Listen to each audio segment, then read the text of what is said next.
2019 में वार छलैया जेके बाद से लोग सबके बहुत बेसी पसंद एलै फिल्म आ लोग सब एहि के प्रतीक्षा में रह लगलै जे वार 2 कहिया आयत। ओना वार के बात कयल जाय तो 2019 में रिलीज भेल छलैया जे कि 170 करोड़ में बनल छलैया।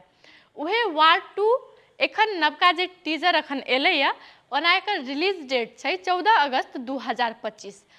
एहि फिल्म में लगभग 200 करोड़ के आसपास खर्चा भेल छै। आ बात कयल जाय एक्टर सबके आ डायरेक्टर एहिमे कते पैसा लेने छथि।